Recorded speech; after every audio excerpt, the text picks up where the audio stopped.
બોલો નામ નામ નામ સત્ય નામ નામ નામ બોલો નામ નામ નામ સત્ય નામ નામ નામ સત્ય નામ નામ નામ સાહેબ નામ નામ નામ સત્ય નામ નામ નામ સાહેબ નામ નામ નામ બોલો નામ નામ નામ સત્ય નામ નામ નામ સત્ય નામ નામ નામ સાહેબ નામ નામ નામ બોલો નામ નામ નામ સત્ય નામ નામ નામ.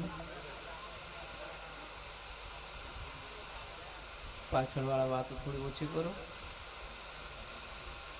ધ્યાન મૂલમ ગુરુમૂર્તિ પૂજા મૂલમ ગુરુપદમ મંત્રમૂલમ ગુરુર્વાક્યમ મોક્ષમૂલમ ગુરુકૃપા ગુરુર્દેવો ગુરુર્ધર્મો ગુરુર્નિષ્ઠાં પરમ તપઃ ગુરુર્પરત્ર નાસ્તિ નાસ્તિ તત્વં ગુરુ પરમ. બોલો સદગુરુદેવ કી. જે તો બોલો ખાઈને બેઠા કે ખાધા વગર કઈ ખબર પડતી નહીં. કમ સે કમ ભજનમાં જાય તો જે તો બોલવું જોઈએ ને.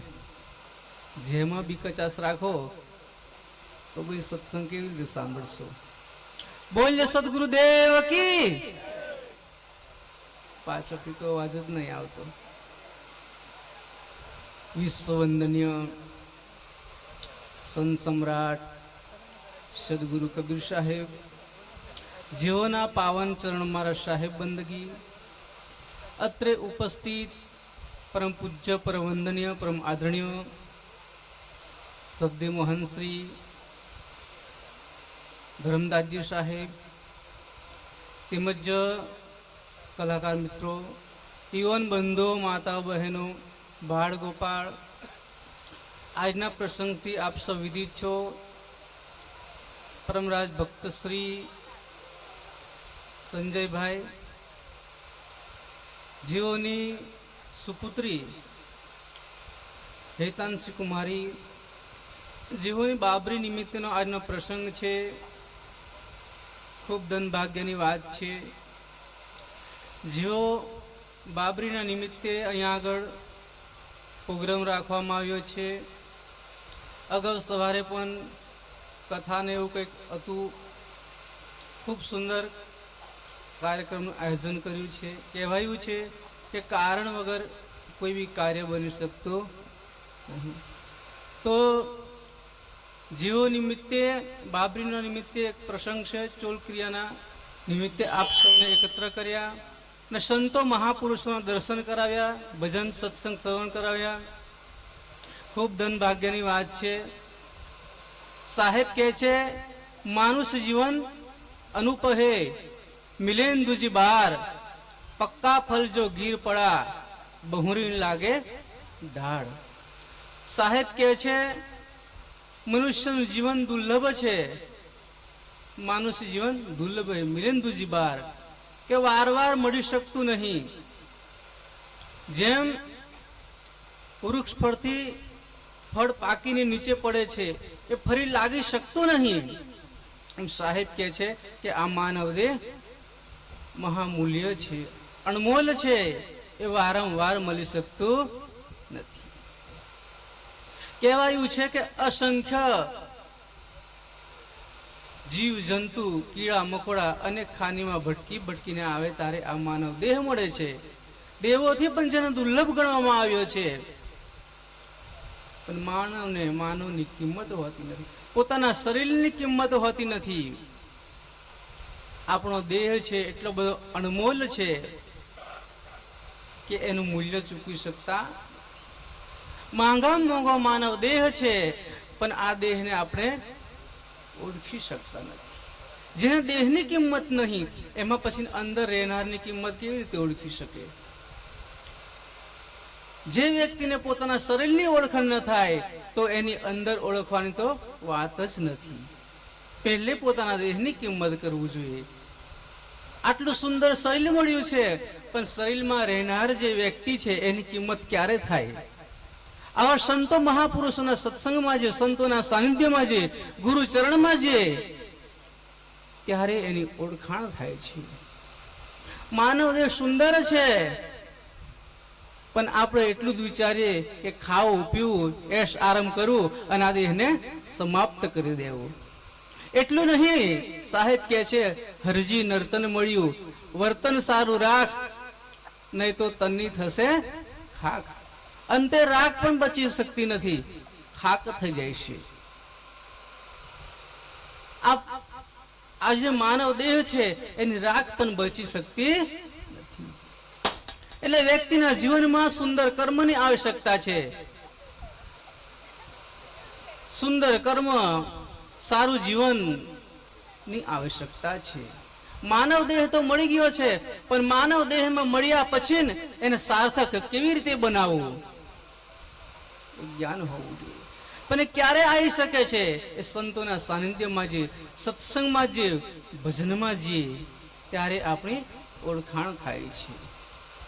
જ્યાં સુધી જેના જીવનમાં ભજન નહીં, સત્સંગ નહીં, સદબુદ્ધિ નહીં આવતી, ત્યાં સુધી વ્યક્તિનું જીવન નિર્થક કહેવામાં આવે છે. ફૂલ ગમે એટલું સુંદર હોય, ગમે એટલું રોનકદાર હોય, પરંતુ જે માખી છે ને એ ગુલાબના ફૂલ ઉપર જ બેસે. ડુપ્લિકેટ ગમે એટલું સુંદર હોય પ્લાસ્ટિકનું, પણ એના ઉપર બેસી શકતી. એ વ્યક્તિના જીવનમાં પણ જો સદગુણ હોય, સદાચાર હોય, તો શું કહેવાય? સજ્જન કહેવામાં આવે છે. પછી જેના જીવનમાં સદાચારની હોય, ગુરુ ભક્તિની હોય, સારા વિચાર ન હોય, તો શું કહેવામાં આવે? એને ડુપ્લિકેટ જ કહેવામાં આવે. કારણ કે માનવનું શરીર છે, બે હાથ છે, બે પગ છે, પણ જેના કર્મ સુંદર ન હોય તો એને ડુપ્લિકેટ જ કહેવામાં આવે.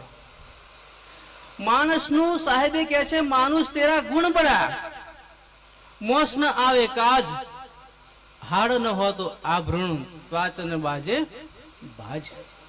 સદગુરુ કબીર સાહેબ કહે છે, હે મનુષ્ય, તારા ગુણ જ મહત્વની વસ્તુ છે. તારા હાડકોને કોઈ આભૂષણ બની શકતા, તારી ચામડીના નંગારા બની શકતા નથી. માનુષ તેરા ગુણ બડા, સદગુણ છે એ જ મહત્વની વસ્તુ છે. કે છે તમારા હાડકોને કોઈ આભૂષણ પણ બની શકતા નથી. ગુણ જ મહત્વની વસ્તુ છે. અન્ય પશુનું ગોબર પણ કામ લાગે અને માણસનું લાગે? સાહેબ કીધું, ચલ હું ટેઢો ટેઢો, તું ગંદી કો બીડો. શરીરમાં શું ભર્યું છે? હાડ, ચામ, લોહી અને માંસથી બનેલું શરીર છે.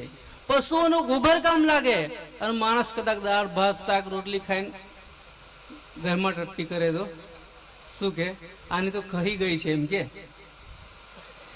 માણસનું ગોબર પણ કામ લાગી શકતું નહીં. એટલે સદગુણ મહત્વનું વસ્તુ. સાહેબ કહે છે, માણસ તેરા ગુણ બડા, મોસ ન આવે કાજ, હાર ન હો તો આભરણ, તાચા ન બાજે ભાજ. આટલું સુંદર દેહ મળ્યું છે.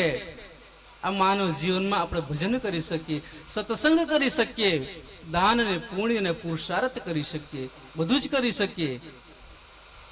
પરંતુ આપણા જીવનમાં સદબુદ્ધિ હોય ત્યારે થઈ શકતું હોય છે. માનવનું જીવન સુંદર છે. 3 ખાની જેને ભોગ ભૂમિકા કહેવામાં આવી છે. ચોથી ખાની મનુષ્યની છે. માનવ દેહમાં જ આપણે ભજન અને સત્સંગ ને સુમિરણ કરી શકીએ. અન્ય પશુ પક્ષીની ખાનીમાં આપણે ભજન અને સત્સંગ કરી શકતા નથી. ગધેડાને કોઈ દિવસે ભજન કરતા જોયું? કારણ કે માનવ જેટલું સુંદર શરીર છે, સર્વોપરી શ્રેષ્ઠ ખાની મનુષ્યની કહેવામાં આવી છે. પણ આપણે બધા સંસારમાં આવી, સાહેબે કીધું, ભલે મનુષ્ય જન્મ પાયો, સાહેબ સે કોલ કરી આયો. પણ આપણા જીવનમાં અહંકાર, રાગ, દેશ, તારું મારું, કંકા ને ક્લેશ આવી જાય એટલે આપણાથી ભક્તિ થઈ શકતી નથી. એટલે સાહેબને કહેવા પડ્યું, તું નિર્મલ હો ઘર આવ, હંસા દુર્મતી છોડ દે. આપણું જીવન સાર્થક ક્યારે બને છે? તો આપણા અંદરમાં જ રહેલો અહંકાર છે, ક્રોધ છે, કાળ છે, અભિમાન છે, તારું મારું, ઈર્ષા, અનદેખાય, આ બધું નહીં નીકળે ત્યાં સુધી આપણા અંદરમાં સારા વિચારો સમાઈ શકતા નથી. એક બીજા પ્રત્યે રાગ દેશ. કોક ગાડી લાવે તો પેલાનું પેટ્રોલ નહીં બળે, એટલું ખૂન જ બળી જાય. સામે વાળો ભાઈ ગાડી લાવે તો એનું પેટ્રોલ નહીં બળેલું પેલાનું ખૂન બળી જતું હોય છે. રાગ દેશ ઈર્ષા ને અનદેખાય જ્યાં સુધી ન નીકળે ત્યાં સુધી આપણા જીવનમાં સદગુણ સમાતા નથી. કહેવાયું છે કે સિંહણનું દૂધ સોનાના પાત્રમાં સમાય, અન્ય પાત્રમાં સમાઈ શકતું નથી. એમ સદગુરુ કબીર સાહેબનો જે બોધ છે, સાહેબનું જે જ્ઞાન છે, સાહેબ કહે છે કોના અંદરમાં સમાય? જેના અંદરમાં સારા વિચાર છે, જેના અંદરમાં ભક્તિ છે અને જેના અંદરમાં સદાચાર છે, એના જીવનમાં સાહેબનું જ્ઞાન સમાય છે. સદગુરુ કબીર સાહેબની ભક્તિ છે, સાત્વિક છે, પોતાના અંતઃને પવિત્ર કરવાની. જ્યાં સુધી પોતાનું મન શુદ્ધ ન થાય, વિચાર શુદ્ધ ન થાય, આચરણ શુદ્ધ ન બને ત્યાં સુધી જ્ઞાન સમાઈ શકતું નથી. તો આપણા જીવનને આપણે કલ્યાણ કરવા માટે હંમેશના માટે સંતો અને મહાપુરુષોના સાનિધ્યમાં જઈએ, આપણું જીવનને દિવ્ય અને ઉજ્જળ બનાવીએ, સારું જીવન જીવીએ, ગુરુ ભક્તિ કરીએ. એ જ મહત્વની વસ્તુ છે, એ જ આપણી સાથે આવવાનું છે.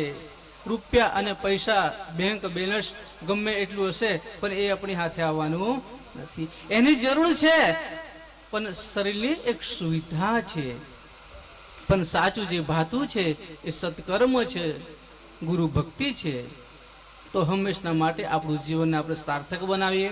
તો આજના પ્રસંગ પર ભક્તરાજ શ્રી સંજયભાઈ જેઓની ચિરંજીવી સુપુત્રી જેઓ નિમિત્તે બાબરીનો પ્રસંગ રાખ્યો છે, તો ખૂબ ધનભાગ્યની વાત છે.